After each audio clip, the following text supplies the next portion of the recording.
Okay, Bill has brought me in on Skype. So, Gene, you can talk about the illusion, whatever it was, the vital illusion.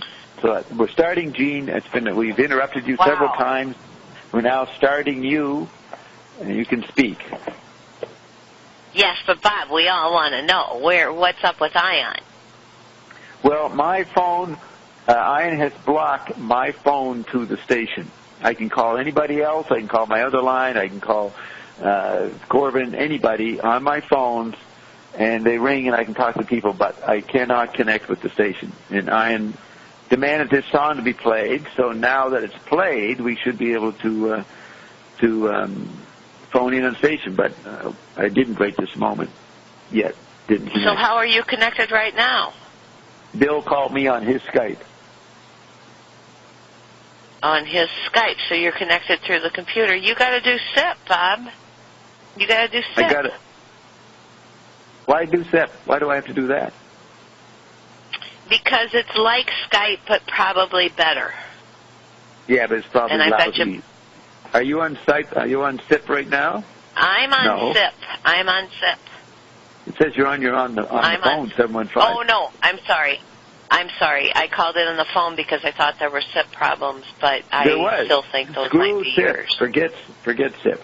Okay, you're on the phone. Really, and you've talked to Bill. We're now starting the show. The music is finished. We will delete the whole past hour and 10 minutes in the archives. It was a big waste of time. So we're starting. And Gene, because Carolyn doesn't want to do the Carolyn Guertin thing today, you're on to talk about Beauregard. So take it over. Got it. Okay, so shall I start? I'll start completely over then. Yeah, start at the beginning of whatever the quote you were reading. My setup, yes. Okay, I have begun to read the actual book entitled The Vital Illusion by Jean Baudrillard. Yes. And it was published in the year of 2000.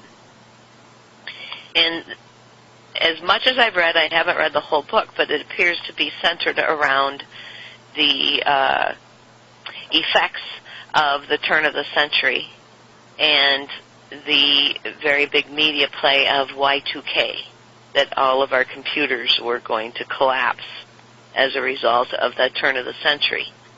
Right. The first chapter is, he begins by illustrating the idea of cloning and its effects on all of us. And I've had trouble, Bob, absorbing that in a way that I can talk about it.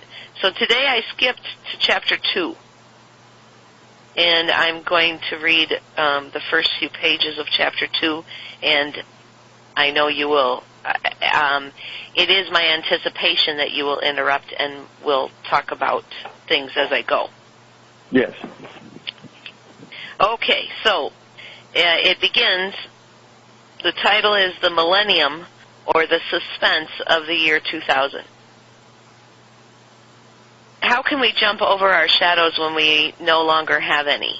How can we pass out of the old century, not to speak of the millennium, if we do not make up our minds to put an end to it, engaged as we are in an indefinite work of mourning for all the incidents, ideologies, and violence that have marked it? The more or less hypocritical commemorations and recantations give the impression that we are trying to run the events of the century back through the filter of memory, not in order to find a meaning for them. They have clearly lost that meaning somewhere along the way, but in order to whitewash them or to launder them. Cleansing is the prime activity of this fin de siècle. S-I-E-C-L-E. Yeah, end of the century. French for the end of the century. Okay. Cleansing is the prime activity of this end of the century, the laundering of a dirty history, of dirty money, of corrupt consciousness, of the polluted planet. The cleansing of memory being indissolubly linked to the hygienic cleansing of the environment, or to the racial and ethnic cleansing of populations. Let me repeat that statement. the cleansing of memory being indissolubly linked to the, in parens, hygienic cleansing of the environment, or to the, in parens, racial and ethnic cleansing of populations. We are turning away from history in progress with none of the problems it poses having been resolved, and plunging into a regressive history in the nostalgic hope of making something politically correct out of it. In this retrospective, okay, I'm going to stop right there because I just thought of Trump. And you've been all about Trump this week. And that seems to be what Trump is doing.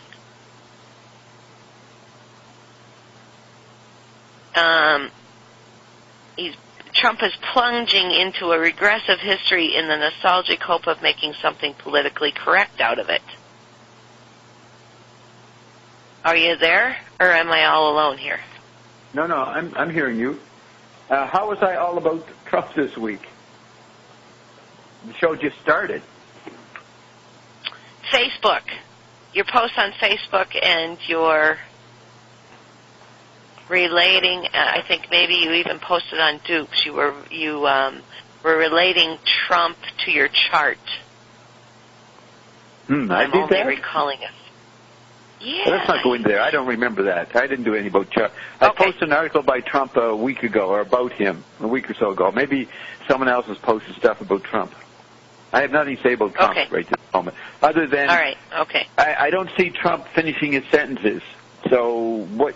He's not trying to say anything consistent.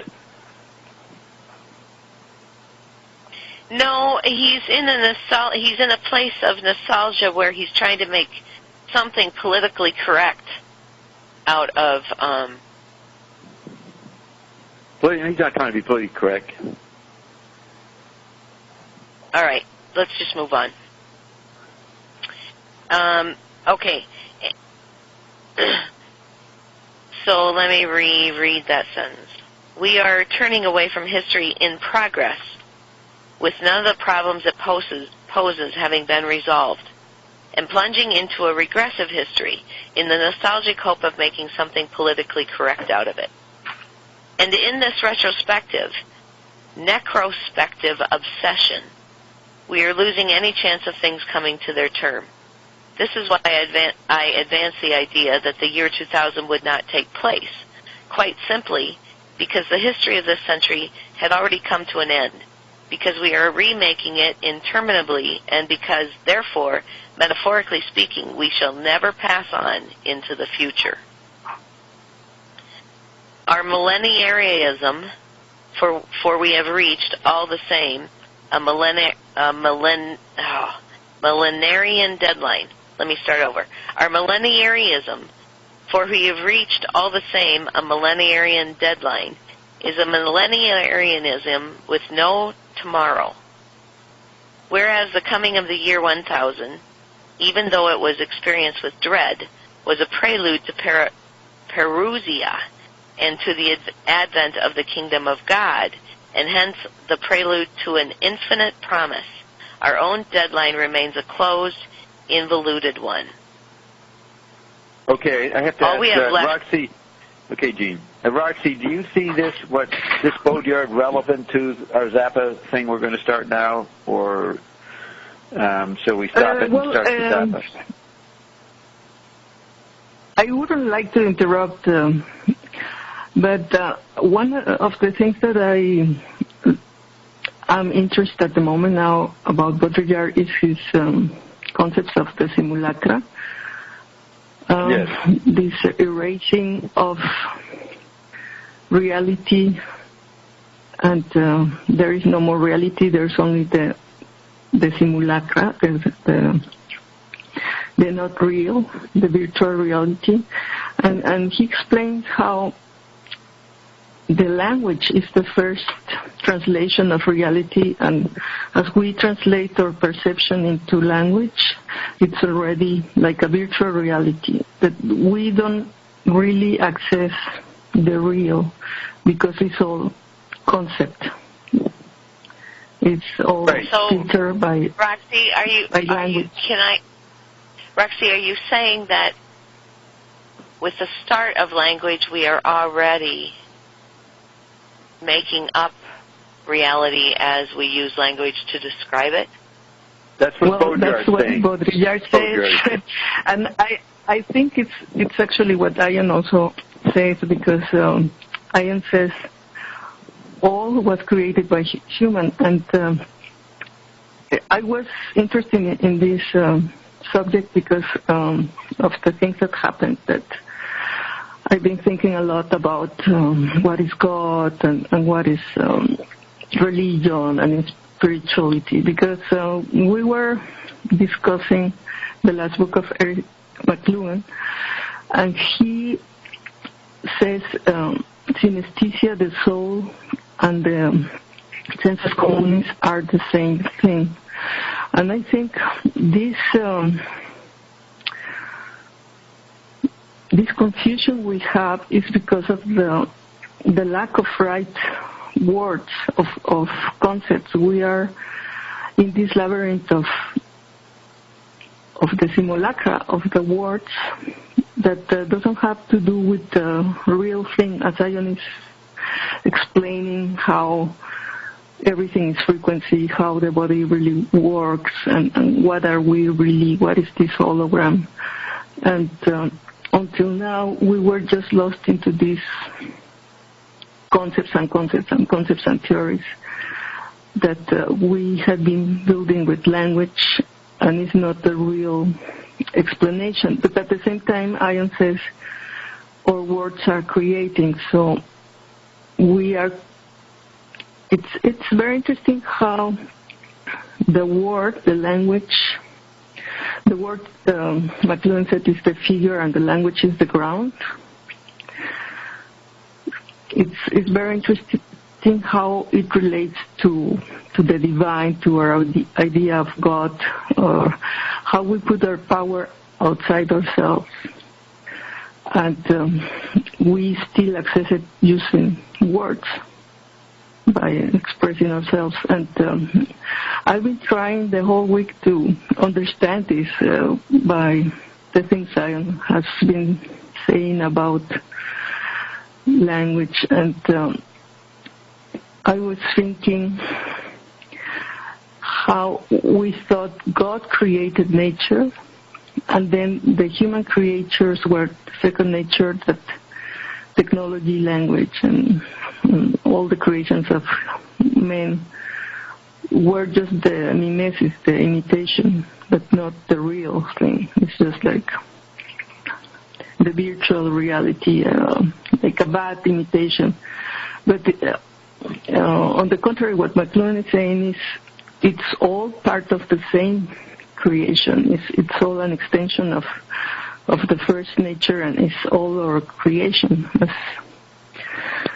So, yes, I was thinking about this metaphysical and spirit, and of course trying to relate it to Zappa and what Ion and Bob are saying. So that's why I was into Baudrillard and the simulacra. So, okay, so it sounds to me like if we, well, that none of it's really real. The first nature, which we're starting to understand the hologram, and how this translation or the illusion we have of what is real cannot be real, because our senses are not. It's been a part of me are not this separated. But until now, the meters were focusing on only one sense, was being predominant, and the other senses were not interacting as they should be. We call the sense spiritual, and we make it mysterious, but it's just another sense that we have not been aware of. It's not lofty. It's no, because perception is not only mystery landscape. Perception is how we translate frequencies. Our brain is translating this, but until we activate in a way and reset the translation, the perception cannot be as it should be and as it will be. We are all going to be synesthetic. And I like the way you're using the word translate as opposed to perception. We translate what we see or hear, and we use our words to describe what we're translating. That's a different way of looking at how we perceive. We're actually translating something that's real. Yes, and in this translation, that's why Baudrillard said we can never access the real reality because right. Nice. An interpretation is subjective. It's like your own creation. Have you read The System of Objects? No. No, I read many things from Baudrillard, but I haven't studied really in depth. He's really, really complex. Yeah. But I like many things that he's presenting. Well, this is the first time I've been able to absorb his words in a way that I can actually use my words around them. And that example of using Y2K and the chaos created because we anticipated a total breakdown of the computer systems, and we had an awareness then of how much we depended on them that may not have been recognized en masse before then. And that was like the beginning of just recreating everything that happened before. Where I'm at right now is wondering, what he suggests, what he starts out in the second chapter is that because we're at the point of we're down to the smallest particle and messing with the genetics, the smallest particle that we believe to be real, that there's nothing left to create. And I don't quite get that one yet. I'm not connecting those yet. How does getting down to the smallest particle that we think we've come up with in a scientific definition relate to the fact that we are, or the idea that we are not creating anything new anymore?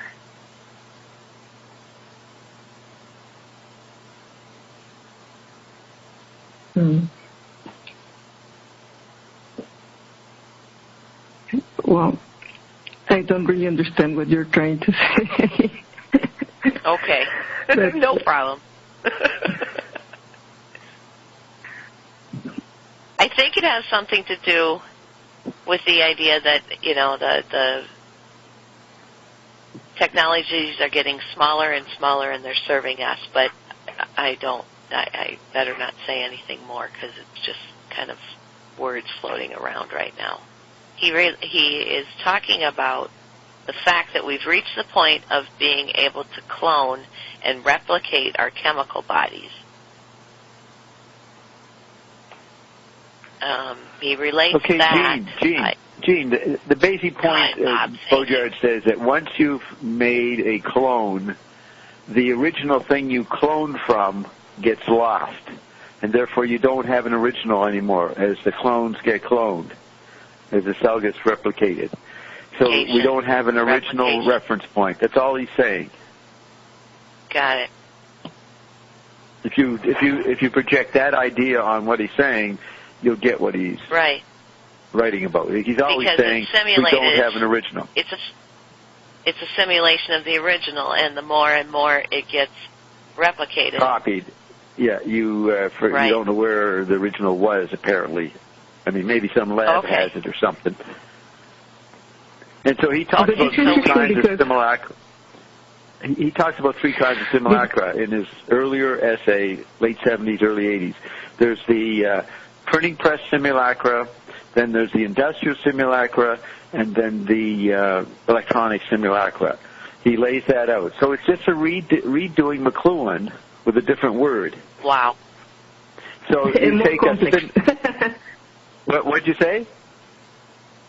Roxy? It's McLuhan, but a lot more complex.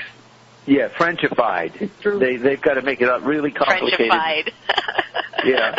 And so they have split. Frenchified. That's right. That's what my big essay is about. Fried. That's McLuhan right. French fried. Yeah, and I do a huge essay on all the French guys. They're botching, blasting, and mutating McLuhan. That's what this long essay that's on the McLuhan and Maui site is about, which I'm starting to go through with Derek DeKirchhoff. We've just started. But so you have, McLuhan says all media are pseudo-events. That means speech is a pseudo-event. When you get into real and unreal, that has a whole bunch of philosophical baggage, which comes out of dialectics, which confuses things. So all you have to say is that media are new realities that the brainstem can't respond to. But that thing I read a couple weeks ago, was it last week, Art as Survival? The brainstem it only responds to, we'll call it first nature. And the cortex is creating second nature, technology, and technology is the only thing that's evolving and changing, and the brainstem doesn't know how to react to its changes, the changes of technology or the simulacra. So that's all we're dealing with, when you're dealing with Baudrillard. Let's keep it simple. And he's saying the illusion of the end. In millennial news sensationalism of the 90s, there was a lot of broadcasting about coming to the year 2000. So everybody said, it'll be the end. Or so a lot of people thought it would be the end of something. And Baudrillard says, no, it's an illusion that it's the end. And then he starts talking about media, but he makes it the word real and the unreal and the simulacra. He uses non-McLuhan words, and you can't figure that out. It's a ridiculous complexification. So Bob, it's a ridiculous complexification. What a hoot. So Bob, pseudo would be a word that would describe the in-between timing of real and unreal? No, in-between is maybe more real. He's saying pseudo, he says media are pseudo, but then he says they're real. They create environments that our brain incompetently reacts to. Sure. His whole message is that technologies are nature, and it begins with speech. So McLuhan does complexify it a little bit in his own language. But what is real? Do we need anything to be real? What does it mean to say something's real? I mean, Buddhism says, technology, or Hinduism says, all is Maya. That's an old idea. Yes. Metal is organic. Technology is nature. Technology is nature. Metal is organic. What's organic? Yes. Metal. Metal. Metal. Metal. METAL. Metal. That's organic? Why would you use that term? Weeks no, you're ago, complexifying. Look, it's real simple. You invent television. It's going to alter the previous media environments, your radio world, your movie world, and your book world. And your kids go to school to study books. So if they're going to live in a TV environment, their book reality, they're going to get the classroom ain't going to work anymore. It's that simple. And no one could accept that. No one could say, oh, geez, we're now a TV people, because whatever medium we're using determines reality. It is very real, and it makes the older media not so real, makes them weaker, That's all McClellan was saying. And nobody knew how to implement that. Nobody said, well, yeah, we better stop sending kids to school. We better, or maybe we should turn TV off. That's all. That's all he said. Yes, and I have been sort of trying to understand McClellan's Catholic humanism. And it's very interesting how he developed his median ecology because he had this interest in the logos and how the logos is related to this thing he wants to understand. Writing. That is, the logos was a concept. God and the creation and... Hey. Yes, but look at the logos. You're saying McLuhan's interested in the logos. That's a concept. And what was it before writing, and what was it after? Now, I've just been reading McLuhan or Eric on that. Shall I read you what they say about the logos? Yes, that's why I became interested in this topic. But in a way, he saw that the Genesis is all about technologies. And I found that very interesting. Because he then okay, but what you're saying it's all about, what is all about? Well, he had the need to understand the non-physical, I would say. But how do you approach that when you don't have the right words, the right concepts? He went into studying language, the logos, and medias, and not only the content as a literary professor and critic. He said the figure, the content is not the most important, it's the ground, the medium that is really shaping and affecting our evolution, our perception, and everything. But the thing behind this was really what we would call spirituality or mysticism, but he will never say it like that. He was so intelligent that he went to present this exegesis of the media in a way to understand and to study the fall and the ascension.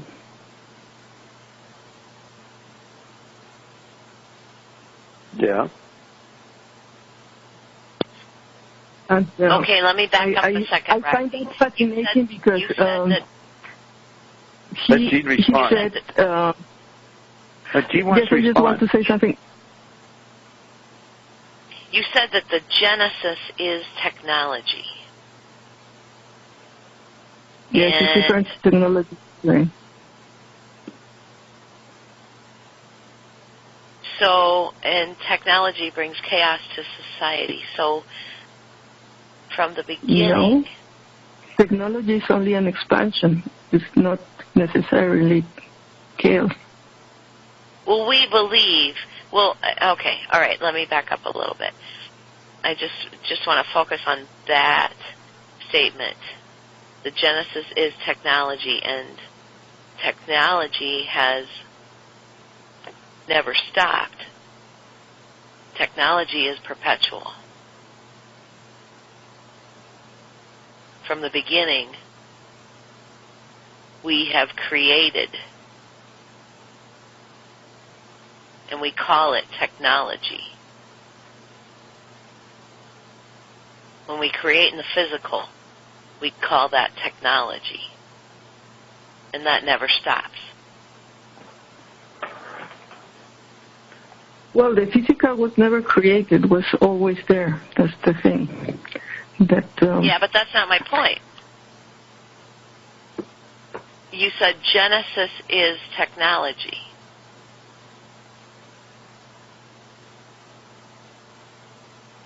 It's the exegesis of different technologies appearing. Say that again? That's what McLuhan said.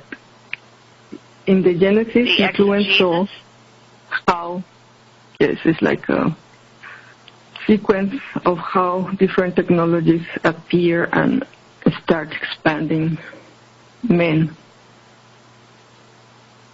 And from there, technologies are creations. Technologies are creations by human creator gods. By creator gods. Yes. But of course, he was not presenting that like that. He just saw that the first technology was language, and then how this creature that is supposed to be a simulacra of God, an imitation of God, we were created as similar to God, starts imitating God by creating technologies, by trying to expand, try to gain the power back again and become what he called at the end the mystical body of Christ. Yeah, you can understand that too, right? Do you agree with that? Yes, I do. Yeah, I have another question. So how is technology, you said language was the first technology, how is language different than the hammer created to split the tools created prior to? In the Laws of Media, McLuhan explains how all creations are like words. All creations are actually like a way of speaking, of language. So language simulated all creation. Actually, when we started, language contains everything. All reality is translated in a word. And that's the fascinating thing, that he asked himself, how were really words created? Where did they really come from? And in antiquity, there were people that were into the etymology, in studying the roots of the words, because they saw language is not only onomatopoeic, like an apparition that you just say a word like that and this is going to be called a chair. They really try to understand, where does these words come from? Yeah, so at some point in the timeline, at some point, somebody picked up a rock and used it as a tool to facilitate whatever they wanted to do with something else. And then at some point, other point in the timeline, somebody used words to describe that action of picking up a rock and using it as a tool. And that was the first simulation of actually picking up a rock and using it as a tool. Does that make sense? Well, the thing is that we don't really know, and I suppose that is why Ion is, for example, teaching how to speak with the angels and to expand our conception of what is language and conversation, communication as music, for example. Okay, so Roxy, I want to add to that. I want to add to that. So I'm reading Eric McLuhan's book, Media and Formal Cause, and he has a long essay on formal cause. Now listen to this with Ion in mind. It says, to the ancient understanding, this is what Eric writes, to the ancient understanding, the Logos was charged with the power to bring things into being. Have we heard that idea before? Yes. That's why I say his theory of media and ecology was this exegesis of understanding the Logos and how the Logos creates technologies. But he will not present it as a Catholic theory, but as media ecology. And I think you're saying he is Ion. You said he will not present it as Catholic. You're saying Ion? Who's he? No, Who's he in your sentence? McLuhan. No, McLuhan says it's Catholic. Okay, let me read you this. Now, what does this sound like? To the ancient understanding, the Logos was charged with the power to bring things into being. You ever heard that idea before, Gene? Yes, I have. The Logos has been elusive to me for years, however. No, look, the idea, come on. There's something, if you don't like the word Logos, was charged with the power to bring things into being. What brings things into being? Okay. What brings things into being? What? Fucking ion says your words bring things into being. The Genesis. Okay, go on. So listen to this. To the ancient understanding, to people way back there, if there was a back there, the Logos was charged with the power to bring things into being. The gods themselves spoke in thunder, and their speech could and frequently did alter the world and influence the course of events. Naming a thing, tantamount to defining it, meant giving it a structure and an existence. The name, then he says Logos, the name Logos was the thing's pattern of being, its essence, its definition. In the process of choosing and uttering a thing's name, the thing itself was called into existence. Where have we heard that before? I won't wait for your answer. This is Ion 101. Our words create reality. What? Rapunzel. No, That's don't the first complicate time it. Look, listen. This is what he's saying. Okay. This is what Eric's writing. Naming and giving something definition was rather more than application of arbitrary labels. The name more than simply meant the thing, and vice versa. The two were so closely integrated as to be one. Name and thing embody each other. Defining and naming were each constitutive acts. They were equivalent. This active Logos appears in Genesis as God creates the universe by means of speech. God utters the universe at the creation by speaking its name. He, as it were, God, calls the universe out of non-being into being. Every human act of naming echoes this act of knowing and making. A kind of replay or recognition, human naming demands precise perceptual knowledge of the thing and parodies the divine act of naming and making. Here is le mot juste, which is French for the perfect word. Here's le mot juste with a vengeance. So the ancients ever regarded etymology and the study of names as high science. It could provide a direct route to knowing the essential nature of things, exactly the domain of formal causality. Oh my gosh, it was the first science. Language is the first technology because we defined it as science. No. Ion says your words create your reality. That's what this is saying. This is what Eric is saying was the original fact.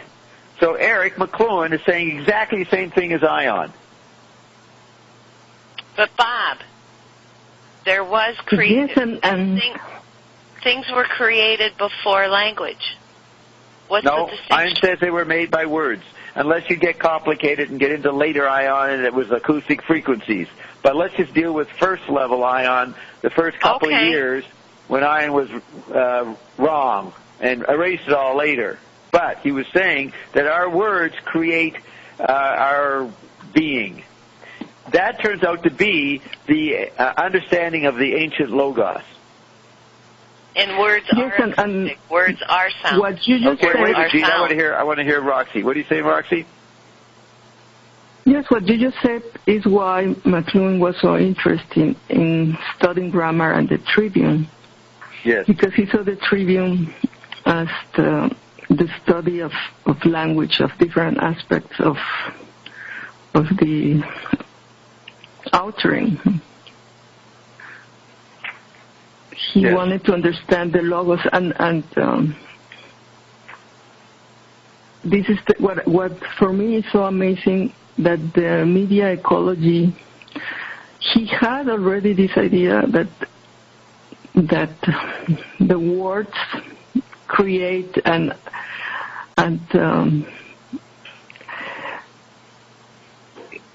but his concept of language is not only words. Is he expanded to the technologies, and that's the fascinating thing, how he wanted to understand the mystical body of Christ. But he could not complete because he had no... He needed iron to complete his ideas. That is what you're doing. What did you say about iron?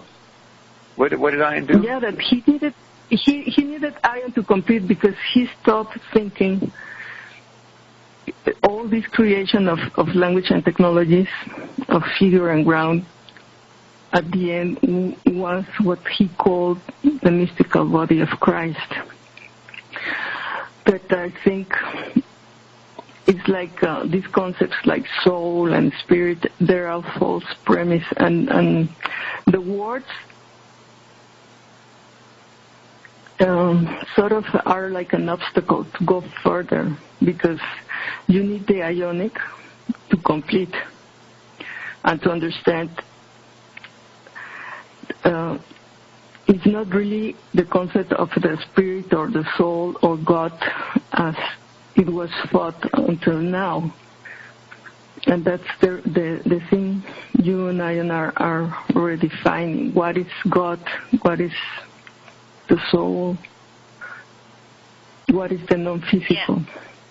Yeah, Bob, I think it makes more sense to call it a sense. You know, to start calling it a sense as it calling is. What a sense? Calling what a sense? Instead of using the term spirit or soul or that mystery body, it's actually a sense that we're not aware of. What is a sense? You don't explain what it is. You mean the non-physical is a sense? Yeah. Well, yes, that feeling or experience or sense that the New Agers use floofy terms about spirits or a higher self, or there's any number of terms about that. Whatever it is, mystery. Okay, hold it. That's enough, Gene. So listen to this. The next part is, what happened to the Logos? If it was exactly what Ian said, and Ian says they take us back to the source, the original power of our speech, and it created reality, and God created the world, that means us, we create the world through our speech. So here's what Eric continues and says, the Logos as constitutive utterance. That means it constitutes, it makes something, okay? The naming, the Logos as constitutive utterance, is the same one that Eric says he wrote about in Laws of Media, and again in his study of Joyce's Finnegan's Wake in his book called The Roll of Thunder. And he says, it is the old, powerful Logos, so eloquently discussed by Eric Havelock, when Havelock discusses how the poets in Homer's time would mime the situation. Okay, the audience would become the poem. So that was the power of acoustic Logos. And another guy, Lane Untruggle, wrote a book, Therapy of the Word in Classical Antiquity. So then Eric says, the Logos of a thing was its essential structure or pattern, its mode of being, its definition, its entelechy. So when the Eskimos said, how can I know stone without the word stone, they saw that the naming of stone made the stone. So that's ancient primitive awareness. So that's what it means when it says the Logos was the structure, was the pattern, was its definition. So then, against this, in Aristotle's time, the new alphabet was exercising its influence over the imagination. A new rational mode of Logos suddenly developed, allowing the older Logos to come forward to serve as formal cause. So the older Logos, which everybody was engaged in making, it got sidetracked by writing, and so what the old Logos did became called formal causality.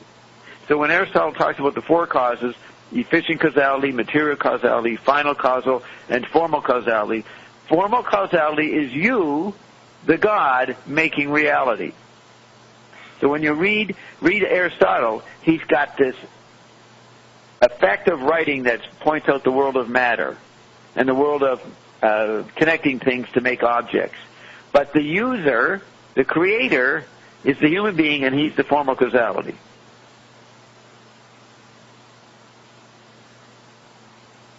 So could I say that language...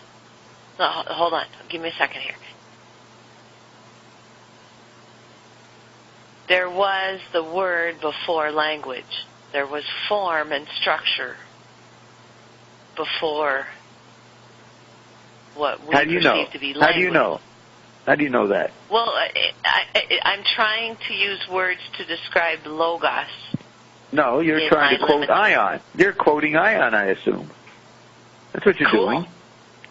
All right. No, what's cool about that? Don't say cool. What's that got to do with it? We're trying to define what you're doing.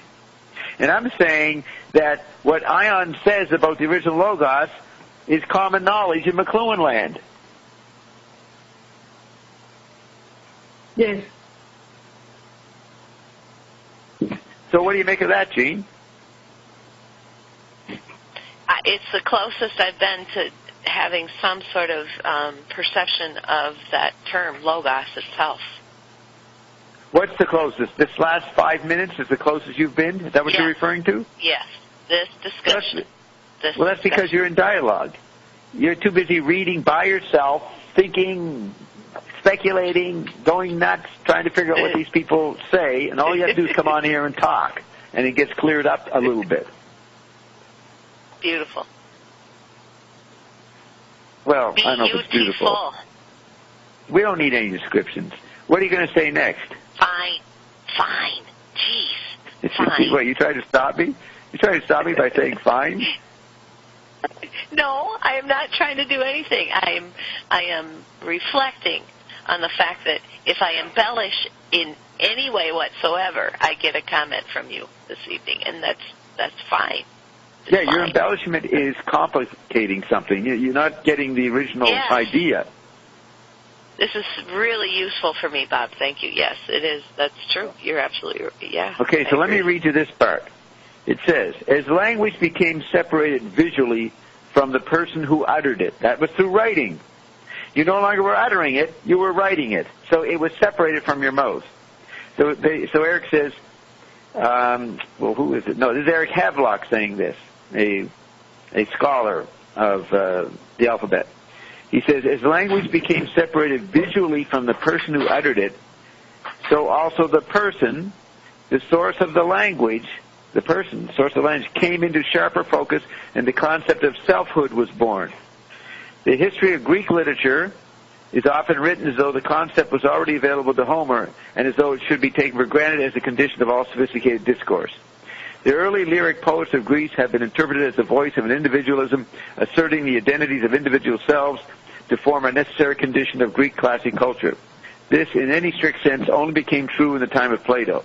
So Havelock is saying the idea of individualism that came in with the alphabet and writing that Plato solidified is projected back to Homer and people before Homer. And Eric Havelock saying, no, the guys back in Homer's time did not have that sense of individuality. Wow, so they had not been that's fascinating. Right. Well, I'm glad that spoke to you. That's, yes. That, when you were reading, when you were saying those words, what came to me was this, we noticed this intertwining of all of, oh geez, now I have to be specific with my words here. The synchronicities that a number of forcelings are taking for granted now, and we talk about it here on Payday. Things happen, and I'm no longer surprised and amazed by them. I just kind of take it for granted, like, okay, that is right here. I just had a thought about it, and so it appears. It's an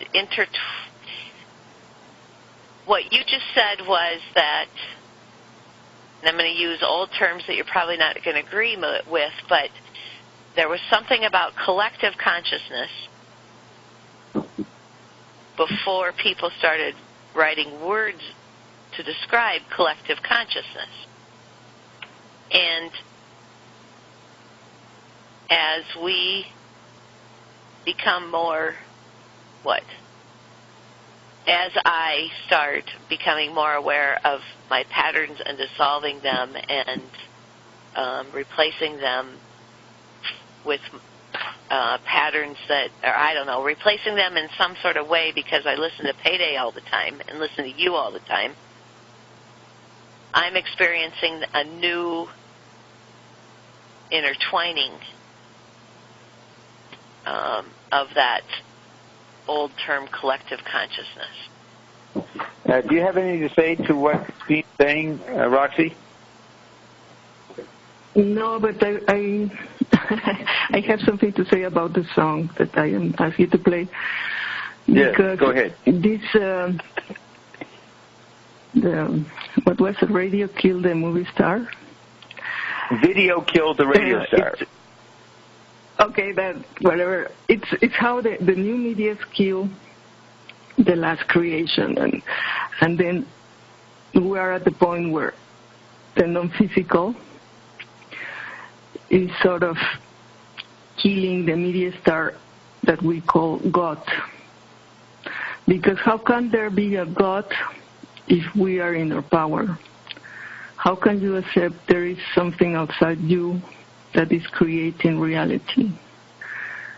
And you have to be in the center of your kingdoms and take that role. So, because I was thinking about these things during the week, I understood that song like that. Yeah. So what did you say? God, ion killed the media? What was your last stage? The media star. What was the song? Video killed the radio star.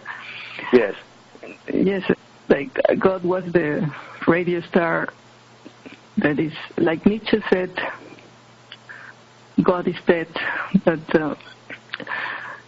then, I mean, this is something that I've been into my whole life, trying to understand these concepts of divinity and the spiritual. And I am really trying to understanding with Ion. And because we don't want to get into this sort of New Age talk, but how to talk about this very important thing. Well, McLuhan gives us the way to talk. McLuhan translates Ion as far as McLuhan goes. I mean, Ion goes a lot further than McLuhan, but I find that what Eric is writing here is the closest to what Ion's talking about the history of the Logos.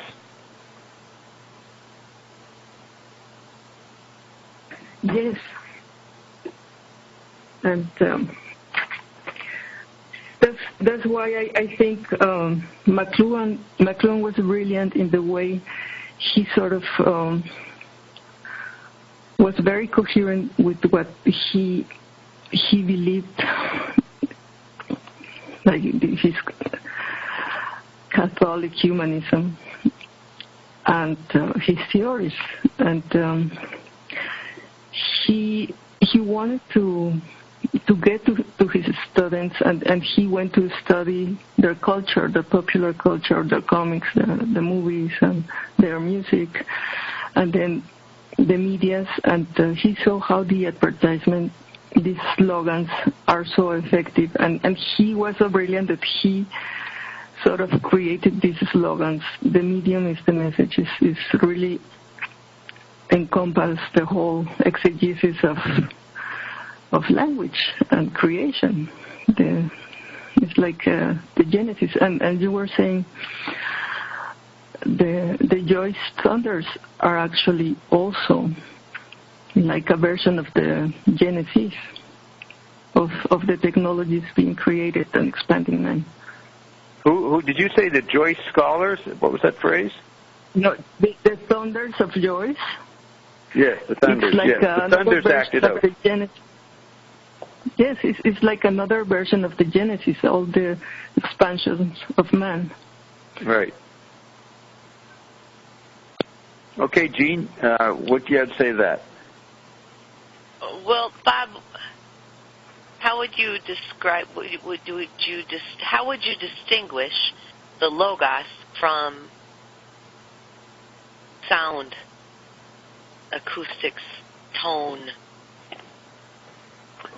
Sound could be just made by the environment. The logos is the human using sound. It's called naming. So before does the Pope tell you, Gene? Does the Pope tell you that when you speak, you create your reality? You create a reality. You create what you speak. Does the Pope tell you that? No, Pope doesn't tell you that. Nope. Does your parents tell you that? No. McLuhan tells you that. McLuhan says that's what people believed and lived with, a long time ago. Yeah, but where I'm at right now is... And Gene, and then what happened is Ein showed up claiming it was the original wisdom, and it says that, what the Pope doesn't say. So it's pretty unique what what Ein says. They don't say your thoughts create reality, they say your words do. Well, it turns out that McLuhan was writing his PhD about that. Yes. Yeah, but say more about the logos and the word being the word before there were words. Did you say McLuhan is more about that? Did you just say McLuhan is more about that?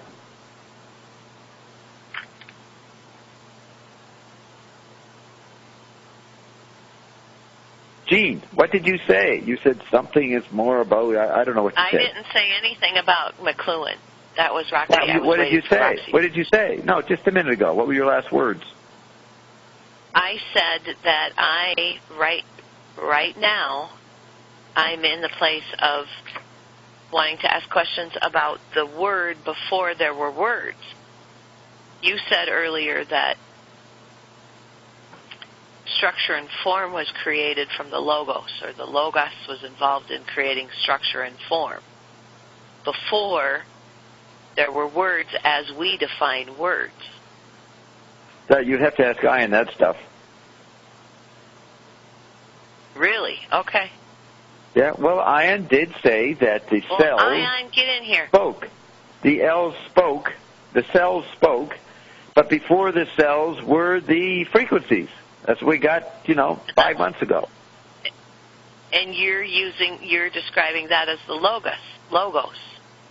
I'm just showing how McLuhan comes pretty close describing what Ian said for years, that the word creates beings.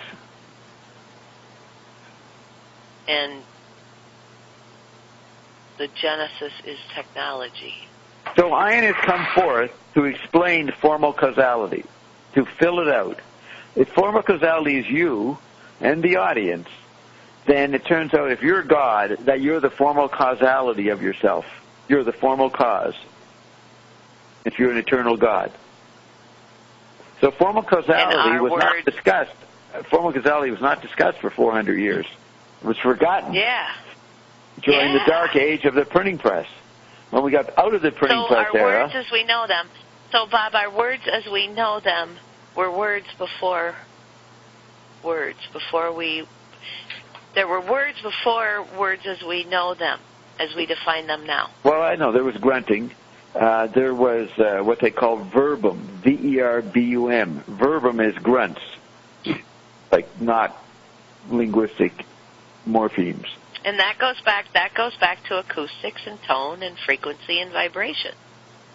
Yeah. The logos. So Ion may go further back than McLuhan, though McLuhan does talk about nonverbal mental dance as ESP.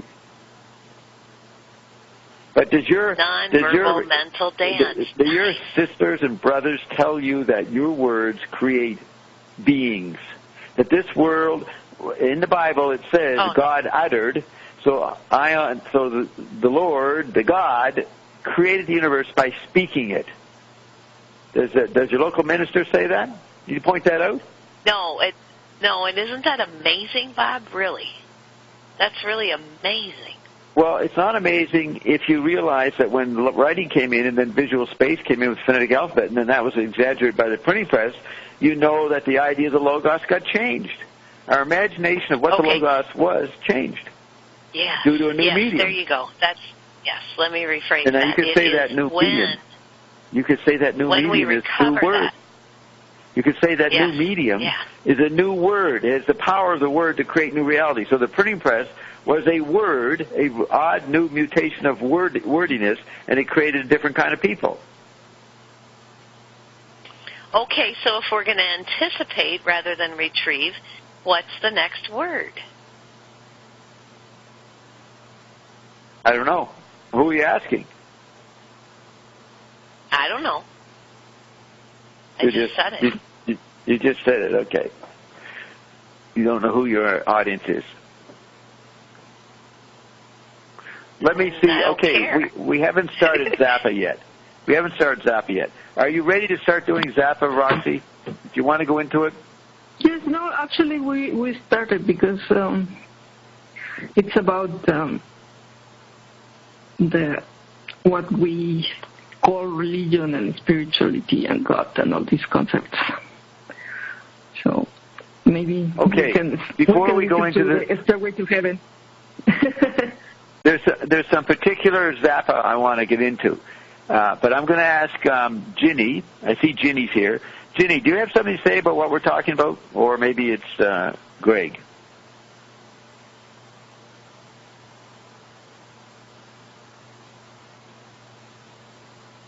They're not saying anything. Okay. Kyle, do you have anything you want to say, Kyle, before we shut down? Yes, two things. John 1:1, in the beginning was the Word, and the Word was with God, and the Word was God. Now, the Word in the Greek is logos. Okay? So that's the Bible. Yes. Now, I got something. If you really want to expand your mind beyond all boundaries, there was a script written called Matrix Resurrected. And this guy wrote a script who was going to try to get the Wachowski brothers to make a fourth episode of The Matrix.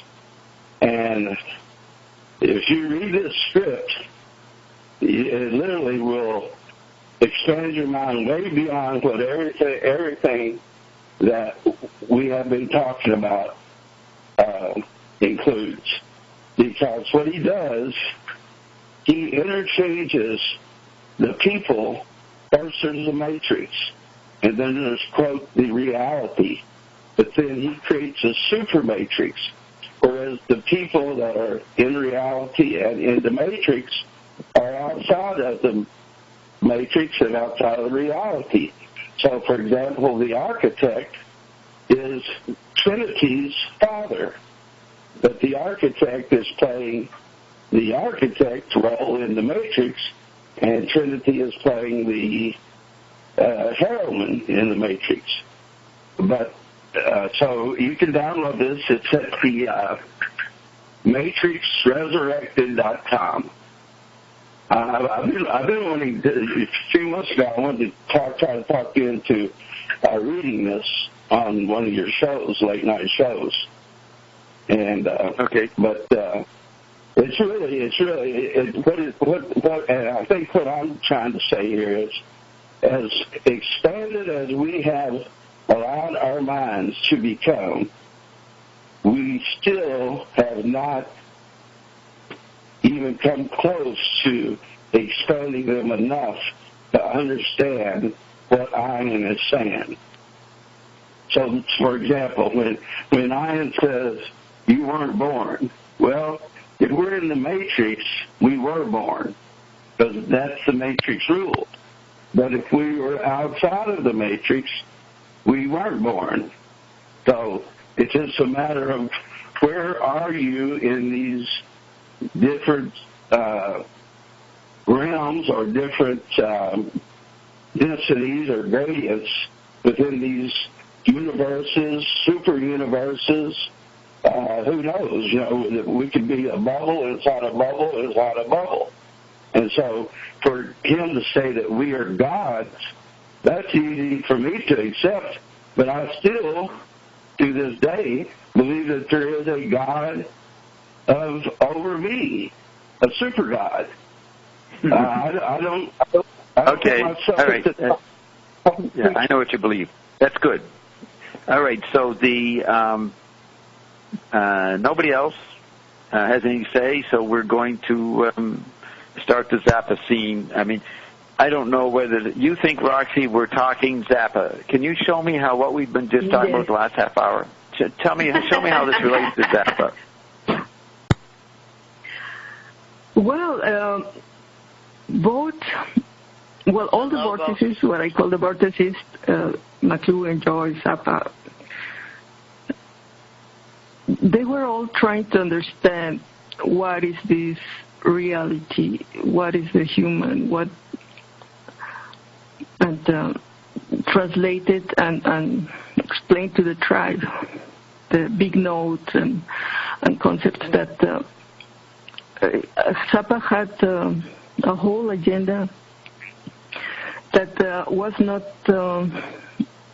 maybe that evident, and sometimes you just see the satire when he talks about the cosmic debris and how we're lost in the whirlpool, and for example, when he sings Stairway to Heaven, he makes a satire of the song. But these things, he talks a lot about these things, and he will present them as jokes, as satire, but actually to make you think about those things. He was not only talking about sex, drugs, and rock and roll at all. He was really going even into the metaphysical. He was really interested in UFOs and all these things. And since he was very young, he was into science fiction and the monster movies and all that. So and his brother says it's part of all of just his curiosity of trying to understand all these things. But he was also, when he was very young, very mystical. So there was really this need to understand this aspect that we call the non-physical. Okay, hold it, Barty. You asked me to, I got to mute some people, muting everybody. I'm going to mute everybody. Bob, wait. Bob. What, Gene? Was Frank taking a new approach to the logos? Perhaps. He did ask, is God ESP? That's a question he asked on the United Mutations membership form. Is God ESP? That's one of the few times he talked about God. Okay, you can mute me now. Yeah. Okay, I'm muting everybody. And Roxy, you said let's begin with Stairway to Heaven. So I'm going to play that. Okay? Oh, wait. I think I muted you. Just a second. Yes. I think I've unmuted you. Right? You wanted to hear Stairway to Heaven, correct? Yes, because we want to talk about these things that are sort of taboo, but really to start defining, because we need to understand the non-physical and the mystery landscape. Yes. So, but we might be doing it not so seriously to make it less offensive, maybe. Yes. Like Zappa did. Right. Like Zappa, what did Zappa do? Did he make it offensive, or did he make it light? Or did he do both? Well, I think he was for freedom of speech, and his expressions about religion were offensive for many. Yes. But he was actually trying to make people really think about these things, and not just to have faith and accept things blindly, but to reflect and really understand what is this thing we call God, what is religion, what is the spirit, the replay of reality, and the replay of the soul. Right. So what is the Stairway to Heaven? Okay, I'm going to play. And the big note. Yes, the big note. So I'm going to put you on mute so we have a clear hearing of the song. Okay, Roxy, did you know that Ion analyzed the lyrics to Stairway to Heaven? Yes, I never heard that, but it's like, well, I have it here. Wonder. I have it here. I've decided we're going to play it. We're going to listen to it. Wow, we're going to listen to Ion explain the lyrics, and then figure out if this had anything to do with Frank. Because Frank plays the song, but how interested was he in the lyrics? But we do have Ion. Is this a meme we're talking about all the time about the replay and the mirrors?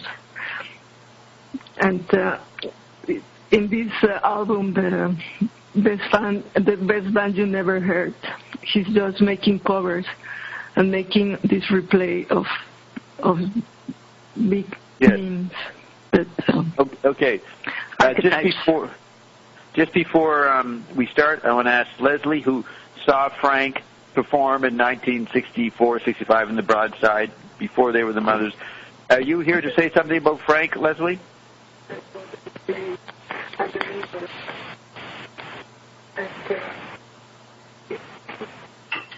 I think she's on delay. Leslie. Hello? Yeah, is that Augie? This is Leslie's house, yeah. This is JD. I'm Leslie and Augie's friend. And right. Does Leslie want to say something about Frank? Does Leslie want to say something about Frank? Are you here to say something about Frank, Leslie? Is that you? Does he think that I'm you? Are you talking to me? I'm JD. I'm talking to Leslie. Okay. I just saw Leslie's name there. I thought she might. I always respect what she has to say about Frank. I'm calling from Leslie's house because I've never really seen you before, and then you're dancing tonight, and I just want to let you know that you rock, and that was like super awesome the way that you danced. We were trying to keep up with you.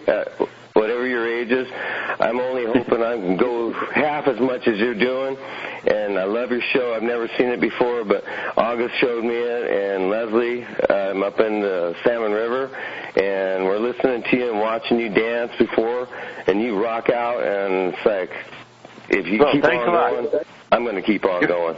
Right. Your name is JD? Yeah, I'm JD. Okay, well, I appreciate your words. Thanks for complimenting me on my actions. And, keep watching. All right, I'm going to mute you because we're doing a special on Zappa, and I want to go into our next item. Oh, I'm sorry. So thanks for your thank you. observation. Okay, JD. All right, well, thank you very much.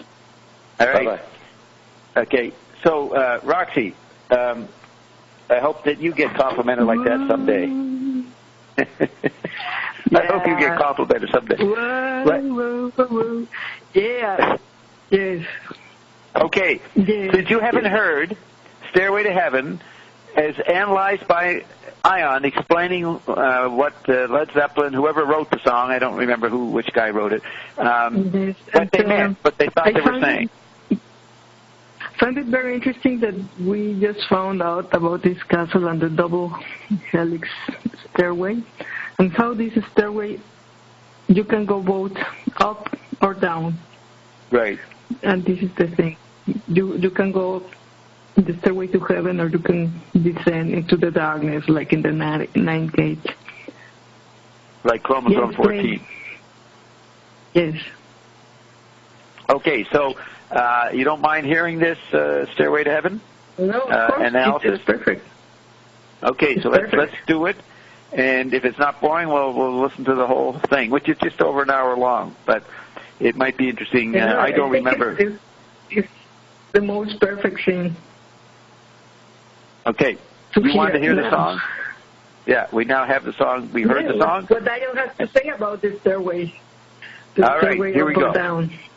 All right, I'll put you on mute, and I'll bring up the sound system, Soundflower, and this have this up, and that one's off. I think I've got everything off. Here we go. This is session 165, recorded on October 3rd, copyright 2009, New Grandview Incorporated, all rights reserved, and we're starting at 6:44 p.m. Hawaii time. Greetings, Ion. Good morning. Ion, we have Carolyn and Bob here, and a new friend, Jonathan, who has actually talked to you before occasionally, I guess. And we're going to see if Jonathan wants to lead off with some topics. I was thinking he has some expertise in Egypt. If he wants to go into that, that's good. If he's still interested in that, or whatever else he wants to do. So, Jonathan, take it away. Greetings, Ion. Lady who's sure that all that glitters is gold. Now, wait. We're going to do it line by line. Okay, so there is a lady who's sure that all that glitters is gold. And that's referring to the LeMay. Mm-hmm. What's the reference? What's LeMay? Old LeMay. See, Jonathan? See how you got the LeMay, right like Elvis. Or just LeMay, L-A-M-A-E, or you mean clothing?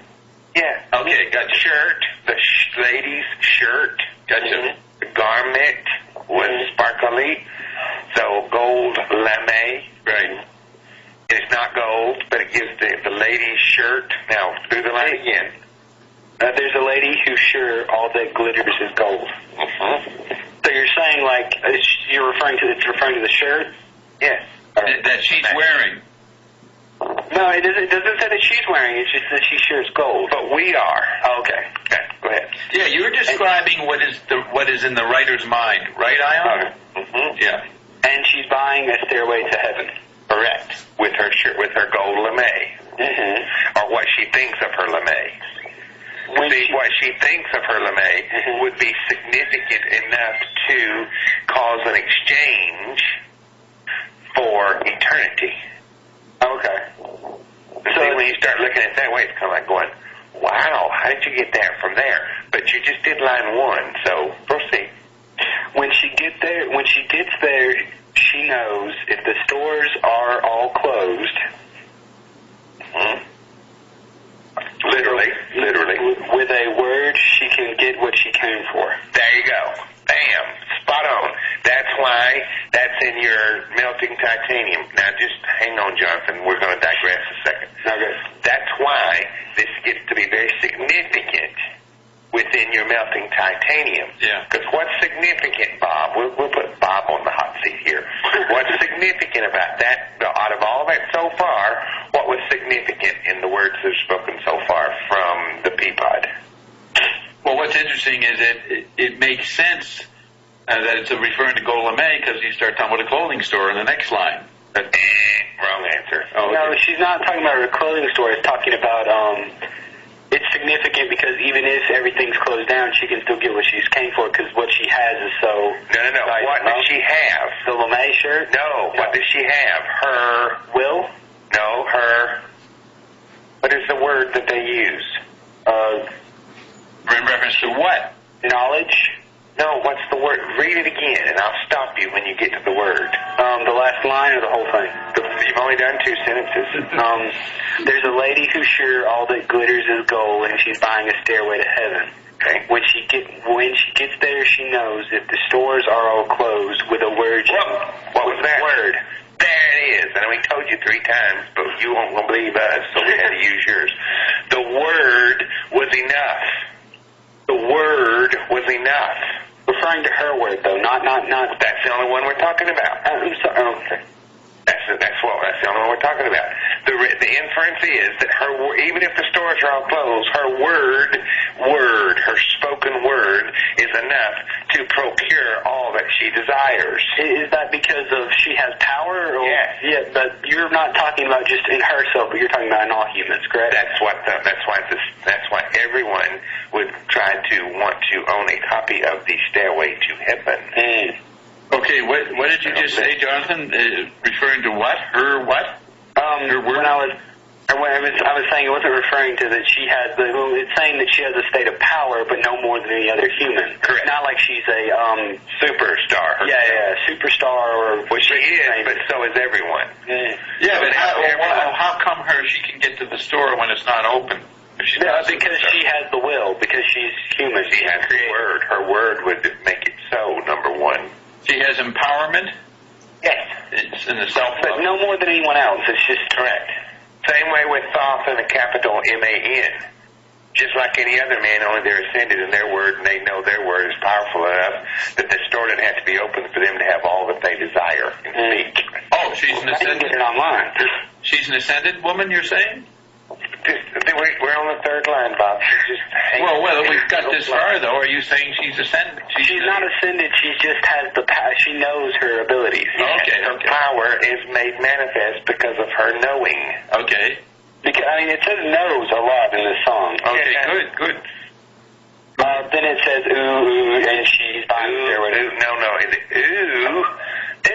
Actually, it's oh. Oh, like if you stump your toe, you say oh? Yeah, it's oh. It's O-O-H. Oh. Okay. Good, that was out of the part of that. Go ahead. There's a sign on the wall, but she wants to be sure because sometimes words have two meanings. Oh, not duality. My goodness. This is, she's clarifying on what she wants. She wants to be sure what she wants. Oh, but that's not clarifying. No. Right. Okay.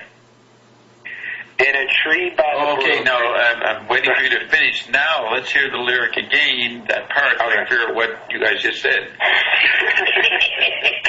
There's a sign on the wall. Okay, Connie, simmer down over there. I don't blame anybody. He's the one yelling and screaming. Turn off Alan's mic. Okay. Put me on mute. There's a sign on the wall, but she wants to be sure. Because sometimes words have two meanings. Oh, I see. She wanted to be sure of something. Okay. Sure. She wanted validation of her creation. A validation of creation. Yes. Her creation. Right. And she didn't want to include the vilifying that's in every process of validation. But there's a sign on the wall. Yeah, is that the sign on the clothing store or the store? No, Bob. That's the mind of reason. That's the consciousness that he's being too literal about it, isn't he? No, it's all right. It's okay. We begin they were there. Too. We begin there. They were too? You're saying Led Zeppelin was literal too? Yeah. Yeah, you're saying the sign on the wall represents the mind of reason. Yeah. There's a sign, no spitting on the wall. Right, no the public statement. Well, now they did a lot with the wall as well. I understand. Hold on. No, that's Pink Floyd. It's okay. Hold on. That's the children. That's the children here at the wall. Go. There we go with National Treasure again. It's always fun. What'd you say? Well, actually, it was long before National Treasure. He said here at the wall and Pass and Stowe both were clues in the movie National Treasure. Yes, but they were around before National Treasure. But is he quoting the Pink Floyd song, The Wall? No. He went on it and then expanded it. He's giving the empirical reference that they were trying to do in National Treasure as well. But what is National Treasure? That movie, Nicolas Cage. Okay, gotcha. So we'll go back to the lyric. We're up to speed here. There's a sign on the wall, and that's what is. Mm-hmm. And she wanted to be sure that what she was reading was fitting with what she was trying to know. Okay, that's good, right? In a tree by the brook, there's a songbird who sings. Sometimes all our thoughts are misgiven. Now wait. Does it say what color the bird is? No. Okay. Does it matter what color the bird is? With references, yes. But in this reference? No. Okay. Very good. That's pretty literal because they're using the brook as physical, and they're using a tree standing by the water that shall not be moved. It becomes a stasis. You know what stasis is? A fixed point, correct? Correct. And that's why it comes back to it's not like a sign that they could put no spitting on the floor or no dancing on the tables with spurs. It's subjective. That brings it back to a given, unchangeable, empirical point of reference. The labyrinth of the mind? That's founded. It's not a labyrinth if you know the start point. You see, that's the beginning of the labyrinth. All right, so now, with that in mind, say the lyrics again, that sentence.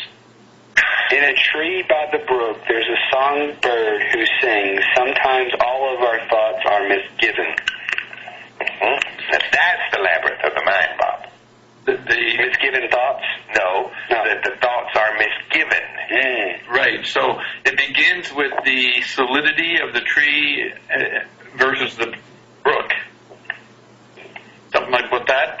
No, those are constants. Those are fixed. Those are. The tree and the brook are both constant. Yes, but the bird may or may not be in the tree, but they're saying the bird is in the tree. So, okay, that's also given. But what does the bird say, Jonathan? It sings. And what's the point of the singing? What about that? It brings joy. No, Bob, no, Jonathan. Just say the lyrics. What does the lyrics really say? In a tree by the brook, there's a songbird who sings. Sometimes all of our thoughts are misgiven. Some of our thoughts are all misgiven. Sometimes all of our thoughts. Sometimes. That's the labyrinth part. Right. It's actually, you got nature, which is solid, so to speak. Yes. You could even say it's time. It's created. No, okay, you can't say that. Okay, I tried to slip it in. You can't, and they did. From now to there to yeah, but they didn't mean it like that either. They don't make reference of time. No, I was just thinking of the eternal image of nature. There's a solid nature, and then the labyrinth of mind interacting with it, projecting on it. Yes, and they kept layering it from known, till we got to the bird in the tree, and that was subjective. The reason the bird was in the tree is because they said it was. And then then, with all these knowns, then they bring in, and the song that the bird sings can give misgivings. Right, and is the bird what's the bird symbolize? Just the... Is the bird the mind of reason? Yes. Yes, the whole tree and the river and the bird are the mind of reason. No, just the bird. Just the bird. Because the bird gives misleading thoughts, correct? Correct. I was thinking the bird's the thing that knows that you project your own labyrinth of imagination in there, labyrinth of your mind. Well, so does your mind. Yeah. So the bird is the mind of reason commenting on the labyrinth of the mind. Correct. Very good. The next lyric is, oh, as before, it makes me wonder, oh, it makes me wonder. Wonder, as in wander about, or wonder, as in give hard thought regarding, or wonder as to question. I think it's to question. Well, but see, you need the spelling, or that's not clear. And they actually lead you down. The song will go on. You'll come back to be very interestingly amazed with that little insight. But it's okay for this second. Yeah, you're saying the insight is that it's not certain what wonder is referring to. Correct. Yeah. Which wonder? It actually is what the bird says. Oh, where does this line up about the multiple meanings? Who said the multiple meanings line?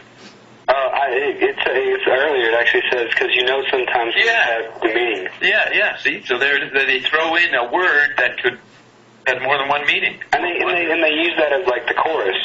Oh, all the way through. Okay. Yes. Well, there it is. That's the expression. You act like you've never heard this song before, and you've introduced it every week on your Melting Titanium show. I don't know the lyrics.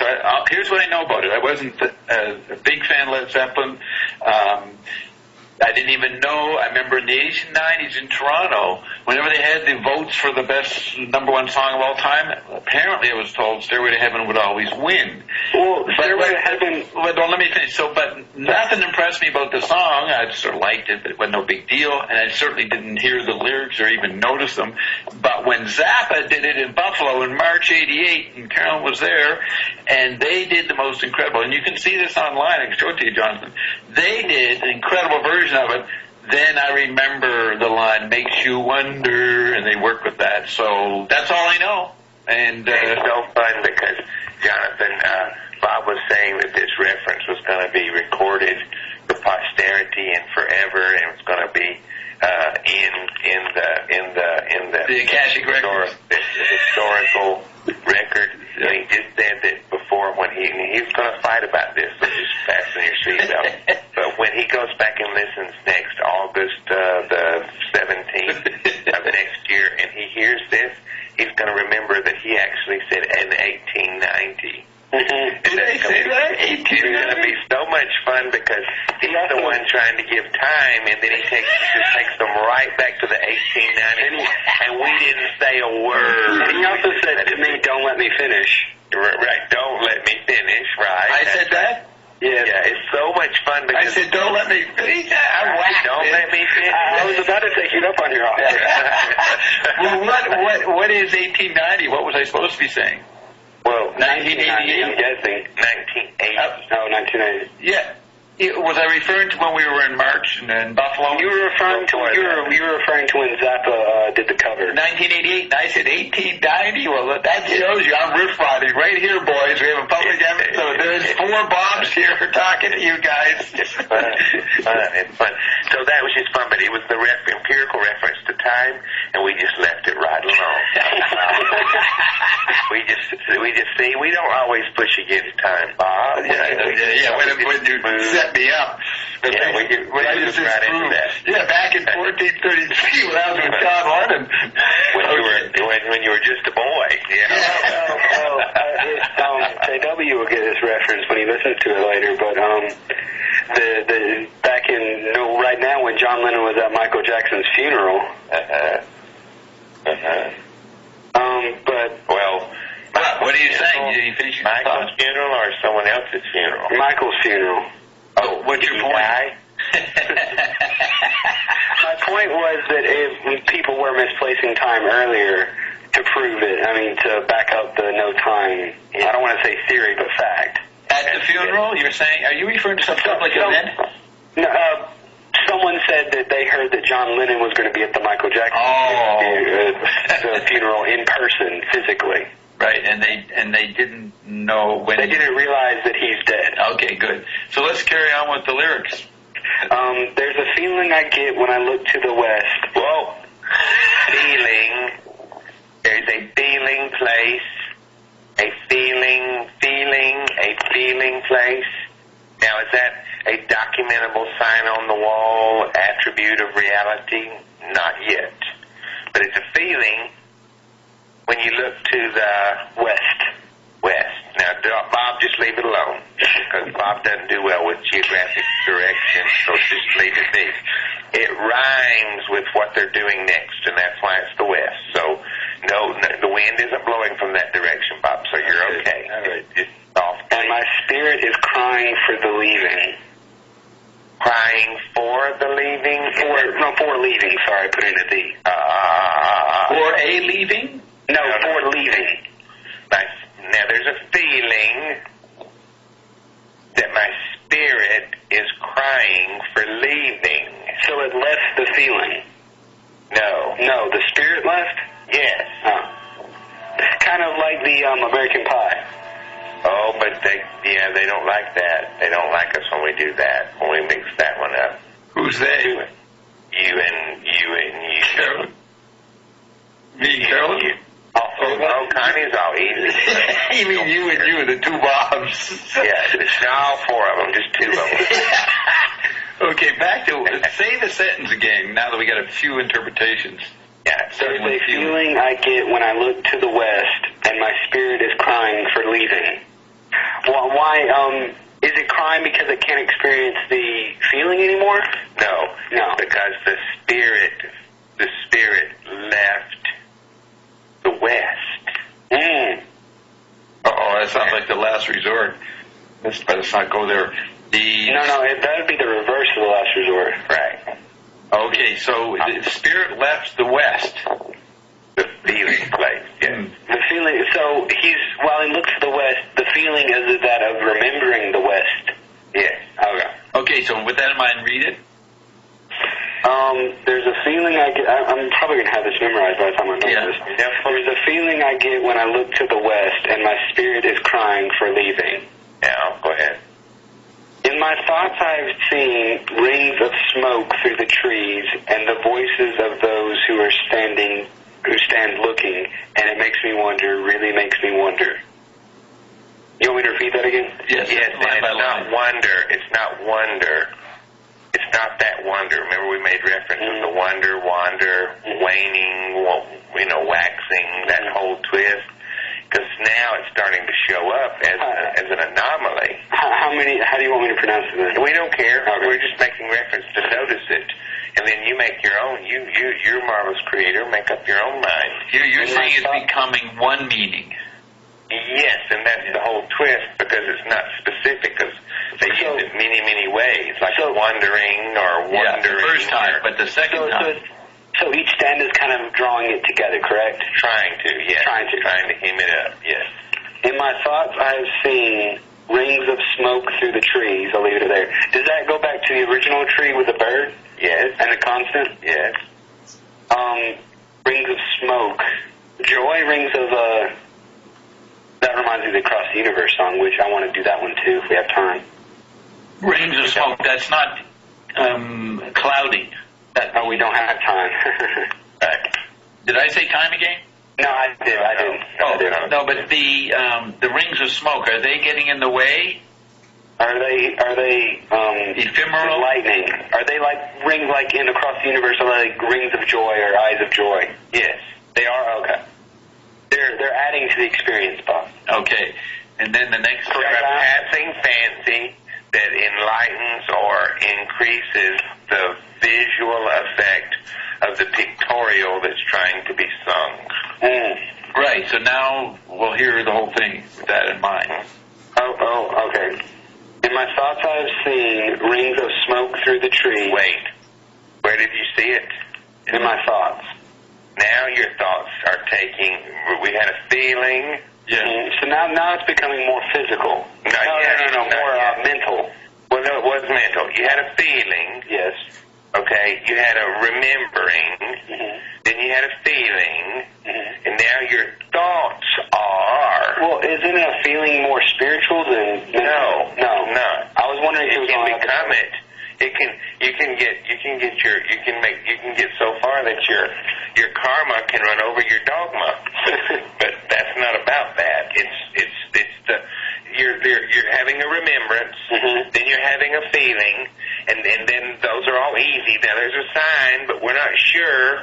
But we think. That's the memory part. That's the memory part. The word, and now you have this whole next stage to now where the thoughts are. Okay. Now thought are. That's not a sign on the wall. That's not a feeling place. Now thought is. And knowing, I think I know. Yeah, and trees are also another theme in this. But to see how it's being developed here.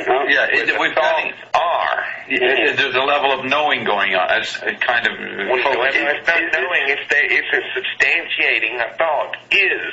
Is this kind of is this song kind of going through the process of manifestation? Well, no, manifestation is after the fact. You actually can do it before it manifests, according to this song. Right, but what the makers weren't thinking of manifestation? Yes, they were. Oh, okay. They were. All right, so let's hear the third phase with that in mind. I'll read the whole thing. The last whole thing I've been reading. Yeah. In my thoughts, I have seen rings of smoke through the trees, and the voices of those who stand looking. And it really makes me wonder. Really makes me wonder. which is in this stanza more about wandering than questioning. Yeah. Gotcha. And it's because now you've substantiated that thoughts are, and that really gets to confuse you in a bit. Because it's like, okay, I knew what I knew, and then I have a feeling about what I knew, and now I think I know what I feel, and when I think I know what I feel, I wonder. Okay, now there's rather than I think I know, it becomes I wonder. I think I wonder. Yeah. The next part, I think, will get Bob riled up a little bit. Imagine that. And it's whispered that soon, if we all call the tune, then the piper will lead us to reason. Correct. There you go. There you go. There you